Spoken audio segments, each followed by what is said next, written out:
Classes के official YouTube channel में आप लोगों का स्वागत है। आज हम लोग गुरुत्वीय स्थितिज ऊर्जा ग्रेविटेशनल पोटेंशियल एनर्जी को समझते हैं। गुरुत्वीय स्थितिज ऊर्जा ग्रेविटेशनल पोटेंशियल एनर्जी ये क्या होती है? देखिए, अगर हम किसी भी वस्तु को ग्राउंड से उठा करके ऊपर की ओर ले जाएं तो ऊपर उठाते समय हमें इस पर बल लगाना पड़ेगा। ठीक है, अब बल लगा रहे हैं, वस्तु ऊपर जा रही है तो वस्तु में बल भी है, विस्थापन भी है। हमने इस वस्तु पर कार्य किया है।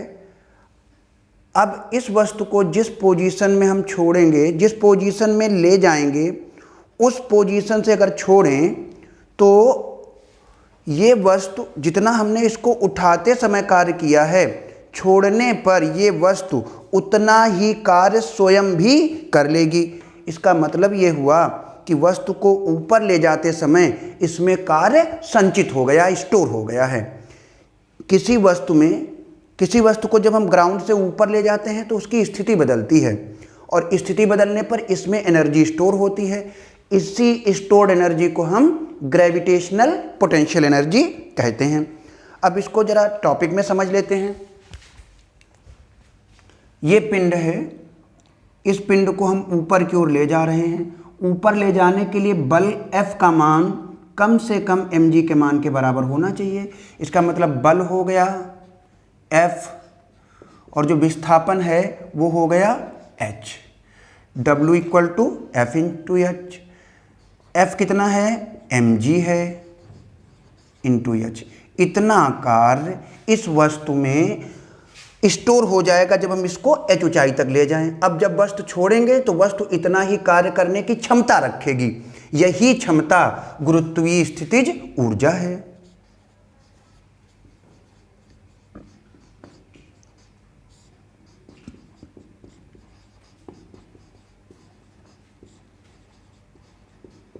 ग्रेविटेशनल पोटेंशियल एनर्जी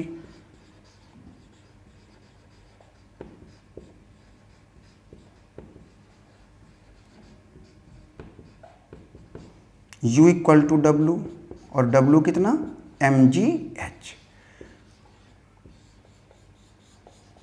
दो खास पॉइंट, ऊंचाई को जिस रेखा के सापेक्ष मापते हैं उस रेखा को हम निर्देश रेखा कहते हैं, रिफरेंस लाइन कहते हैं। जहाँ से बॉडी की हाइट मेजर की जाती है उसे रिफरेंस लाइन कहा जाता है। अगर हाइट रिफरेंस लाइन के ऊपर है तो उसे पॉजिटिव लेते हैं और अगर हाइट रिफरेंस लाइन के नीचे है तो उसे निगेटिव लेते हैं। एक न्यूमेरिकल है। एक वस्तु है जिसका द्रव्यमान 10 किलोग्राम है, m इक्वल टू 10 kg।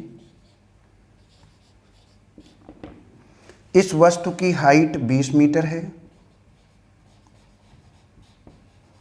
और इसके लिए g की वैल्यू 9.8 लेने के लिए कहा गया है। इसमें इसकी जो गुरुत्वीय स्थितिज ऊर्जा है, ग्रेविटेशनल पोटेंशियल एनर्जी है, वो मीजर करने के लिए कह रहे हैं। बताइए उसका मान कितना है? वैल्यूज रख देते हैं। m आया 10, g 9.8, h हो गया 20। अब जब इसको हम लोग कैलकुलेट करेंगे तो ये पूरा हमारा आएगा 1960 जूल। 1960 जूल। ठीक है, अब आते हैं नेक्स्ट क्वेश्चन पर। इस क्वेश्चन में एक छड़ है हमारी, उस छड़ का द्रव्यमान m है, उस छड़ की लंबाई l है और इसका एक सिरा ग्राउंड पर रखा हुआ है। इसे वर्टिकल डायरेक्शन से 60 डिग्री झुका दिया गया है। हमसे पूछ रहे हैं बताइए इसकी स्थितिज ऊर्जा का मान कितना है, ग्रेविटेशनल पोटेंशियल एनर्जी कितनी है। तो इसके लिए जो फार्मूला होता है वो होता है U इक्वल टू द्रव्यमान इंटू गुरुत्वीय त्वरण इंटू द्रव्यमान केंद्र की ऊंचाई। द्रव्यमान केंद्र की ऊंचाई। छड़ का द्रव्यमान कितना है? m है। गुरुत्वीय त्वरण g है। ये द्रव्यमान केंद्र है। छड़ का मध्य बिंदु द्रव्यमान केंद्र होता है। इसकी ऊंचाई है h, mgh। अब यहाँ पर त्रिकोणमिति लगा देते हैं। ये 60 है, ये कोण कितना होगा 30, साइन 30 आएगा लंब बटे कर्ण। ये इतना कर्ण हो जाएगा जो लंबाई का आधा है, l/2। त्रियक गुणा कर देंगे, h = l/2 साइन 30। साइन 30 का मान होता है 1/2, तो ये आ गया l/4। तो mg l/4 ये हमारी छड़ की गुरुत्वीय स्थितिज ऊर्जा है। अब हम लोग जंजीर की ऊर्जा देखते हैं। एक ऐसी जंजीर जिसका कुछ भाग मेज के किनारे से नीचे लटक रहा हो और कुछ भाग मेज के तल के ऊपर हो। ऐसी चेन जिसका कुछ फ्रैक्शन मेज के एज से लटक रहा है और कुछ पोर्शन मेज के सरफेस के ऊपर है। देखते हैं भाई, ये हमारी जंजीर है। इसका ये वाला भाग मेज के किनारे से लटक रहा है और ये जो लटक रहा है ना, इसकी जो लेंथ है वो टोटल लेंथ की 1/n है। ध्यान देना है ये कि ये जो हैंगिंग लेंथ है LH, ये टोटल लेंथ की nth पार्ट है। अब जब हम लोग मेज की सतह के सापेक्ष गुरुत्वीय स्थितिज ऊर्जा निकालेंगे, ग्रेविटेशनल पोटेंशियल एनर्जी निकालेंगे with respect to surface of the table, तो हम लोग दो सेगमेंट को अलग अलग ट्रीट करेंगे। ऊपर वाला अलग लेंगे, नीचे वाला अलग लेंगे। तो जो ग्रेविटेशनल पोटेंशियल एनर्जी आएगी वो आएगी ग्रेविटेशनल पोटेंशियल एनर्जी उस भाग की जो कि मेज के ऊपर है, ग्रेविटेशनल पोटेंशियल एनर्जी उस भाग की जो कि नीचे लटक रहा है। जो भाग मेज के ऊपर है उसकी हाइट 0 हो गई और जो भाग मेज के नीचे लटक रहा है ना, उसके लिए हम लोग सेंटर ऑफ मास लेंगे। और जब सेंटर ऑफ मास लेंगे बेटा, तो सेंटर ऑफ मास लेते समय ये हुआ सेंटर ऑफ मास, ये टोटल लेंथ का आधा हो जाएगा, टोटल हैंगिंग लेंथ का आधा हो जाएगा। ये वाला टोटल हैंगिंग लेंथ l/n है, इसका भी आधा यानी l/2n। तो ये l/2n है और माइनस इसलिए क्योंकि हम रेफरेंस लाइन के नीचे गए हैं। तो हैंगिंग पोर्शन, इसकी लाइंग पोर्शन की तो ग्रेविटेशनल पोटेंशियल एनर्जी 0 हो गई, मगर वो पोर्शन जो कि मेज के किनारे से लटक रहा है उसकी ग्रेविटेशनल पोटेंशियल एनर्जी आ गई देखिए mgl माइनस आगे आ जाएगा और 2n × n 2n²। ये है उस चेन की ग्रेविटेशनल पोटेंशियल एनर्जी जिसका nवां भाग मेज के किनारे से नीचे लटक रहा है। अब मान लेते हैं इस मेज को अगर हम पूरा ऊपर खींच लें, पूरा ऊपर खींच लेंगे तो हैंगिंग पार्ट 0 हो जाएगा, ठीक है। और इस पार्ट की ग्रेविटेशनल पोटेंशियल एनर्जी इसलिए 0 हो जाएगी क्योंकि इसकी हाइट ही 0 है। तो अब अगर जंजीर को मेज के ऊपर खींच लिया जाता है तो नेट ग्रेविटेशनल पोटेंशियल एनर्जी हो जाएगी 0। कई बार क्वेश्चन में पूछ लेते हैं बताइए कितना वर्क करना पड़ेगा, तो कार्य बराबर होता है चेंज इन एनर्जी, कार्य बराबर change in energy, work = change in energy, final energy minus initial energy. Final energy 0 हो गई, इनिशियल एनर्जी है -mgl/2n², माइनस माइनस प्लस हो गया। तो ये जो वर्क डन है ना हमारा, ये है जंजीर को मेज के ऊपर खींचने में किया गया कार्य। अब हम लोग इस पर एक न्यूमेरिकल देख लेते हैं। ये क्वेश्चन है कि एक जंजीर का द्रव्यमान m है, लंबाई l है, इसका आधा भाग मेज के किनारे से लटक रहा है। सबसे पहले तो हम लोग देखते हैं कि जो हैंगिंग पोर्शन है वो हाफ है कुल भाग का। इसका मतलब जो n आया हमारा वो आया 2। अब n अगर 2 आ गया तो हमसे जो ग्रेविटेशनल पोटेंशियल एनर्जी पूछी जा रही है वो आएगी -mgl/2n की जगह 2²। ये हुआ -mgl/8।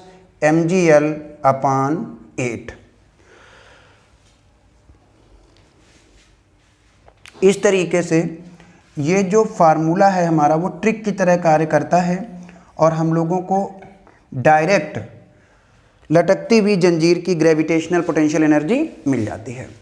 अब अगले टॉपिक पर आते हैं, शक्ति। पावर क्या होती है? पावर का मतलब ही है कितनी जल्दी जल्दी आप कार्य को कर लेते हो, ठीक है। कम समय में ज़्यादा कार्य, ज़्यादा पावर। कम समय में कम कार्य, कम पावर। यानी टाइम के रिस्पेक्ट में जो वर्क होता है उसी वर्क के टाइम रेट को हम पावर कहते हैं। तो किसी कर्ता या मशीन के कार्य करने की समय दर को शक्ति या सामर्थ्य कहा जाता है। तो शक्ति या सामर्थ्य का जो फार्मूला है P बराबर, वो है हमारा P equal to W upon T या delta W upon delta T.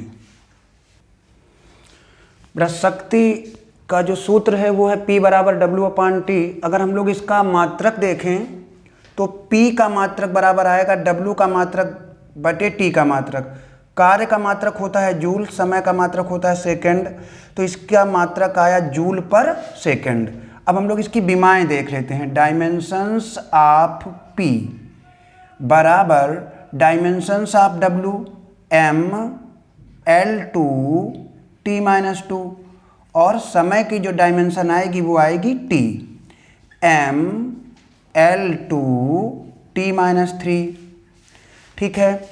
अब इसके कुछ अन्य मात्रक हैं। 1 किलोवाट 1000 वाट के बराबर होता है, 1 मेगावाट 10 की घात 6 वाट के बराबर होता है, 1 गीगावाट 10 की घात 9 वाट के बराबर होता है, 1 अश्व शक्ति HP 746 वाट के बराबर होता है।